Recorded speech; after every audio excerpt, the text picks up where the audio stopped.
Hello and welcome to IELTS Bob, your ultimate destination for IELTS exam preparation. I'm Bob, your dedicated guide to mastering the IELTS and achieving your dreams of studying, working, or living abroad. Are you overwhelmed by endless IELTS practice materials online? Don't worry, IELTS Bob has you covered. Here you'll find top-quality practice tests and expert tips to sharpen your reading skills and boost your confidence for exam day. In today's video, we'll dive into an IELTS listening practice test with answers. Whether you're just starting your IELTS journey or striving for a perfect score, this video is tailored to help you succeed. If you find this helpful, don't forget to like, subscribe, and hit the notification bell to stay updated with the latest IELTS tips and practice materials from IELTS Bob. Let's unlock your potential and make IELTS success your... Now turns to Part 4. Part 4. You will hear part of a lecture about how adults and babies communicate.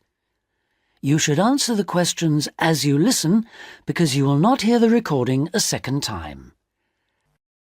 First, you have some time to look at questions 31 to 40.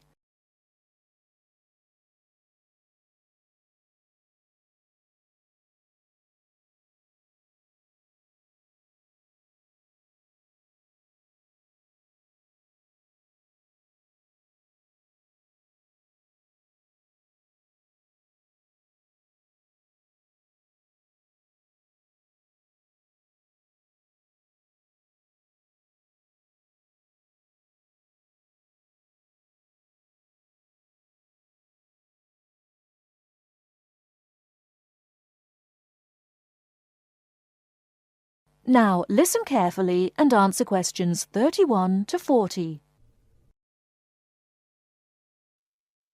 Hi, I'm Emma Bailey, and today I'm going to be talking baby talk. Hopefully, you'll find the subject interesting rather than infantile. I'd like to start by getting you to imagine a scenario. You're in an office or at a family gathering when a mother comes in with her young baby. Like everyone else, you want to see the mother and baby, and you probably want to talk to the baby. How do you do this? What kind of language do you use? Recent research has shown that adults all talk to babies in similar ways. They repeat phrases over and over again in a high-pitched sing-song voice with long vowel sounds. And if they ask questions, they exaggerate their intonation. Researchers have discovered that this kind of language, which they have called motherese, is used by adults all over the world when they talk to babies. And according to a new theory, motherese forms a kind of framework for the development of language in children. This baby talk, so the theory goes, itself originated as a response to another aspect of human evolution, walking upright. In contrast to other primates, humans give birth to babies that are relatively undeveloped. So, whereas a baby chimpanzee can hold on to its four-legged mother and ride along on her back shortly after birth, helpless human babies have to be held and carried everywhere by their upright mothers. Having to hold on to an infant constantly would have made it more difficult for the mother to gather food. In this situation, researchers suggest, human mothers began putting their babies down beside them while gathering food. To pacify an infant distressed by this separation, the mother would talk to her offspring and continue her search for food. This remote communication system could have marked the start of motherese. As mothers increasingly relied on their voices to control the emotions of their babies and later the actions of their mobile juveniles, words emerged from the jumble of sounds and became conventionalized across human communities, ultimately producing language.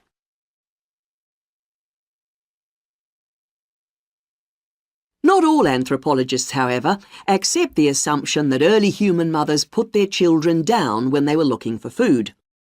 They point out that even modern parents do not do this. Instead, they prefer to hold their babies in their arms or carry them around in slings. They suggest that early mothers probably made slings of some kind, both for ease of transportation and to keep their babies warm by holding them close to their bodies. If this was the case, they would not have needed to develop a way of comforting or controlling their babies from a distance. It's not only anthropologists, but also linguists who challenge this explanation for how language developed. They say that although the motherese theory may account for the development of speech, it does not explain the development of grammar. Nor, they say, does it explain how the sounds that mothers made acquired their meaning. Most experts believe that language is a relatively modern invention that appeared in the last 100,000 years or so. But if the latest theory is right, baby talk, and perhaps fully evolved language, was spoken much earlier than that. We know that humans were walking upright 1.5 million years ago.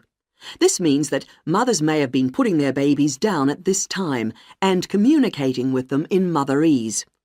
We can be sure that this is not the end of the story, as anthropologists and linguists will continue to investigate the origins of this most human of abilities, language. That is the end of part 4. You now have half a minute to check your answers. If you enjoy this content, please like and subscribe. After subscribing, please leave a comment below saying subscribed, and we will respond as soon as possible. By subscribing, you're supporting our mission to help others achieve their IELTS goals. Thank you so much for your support.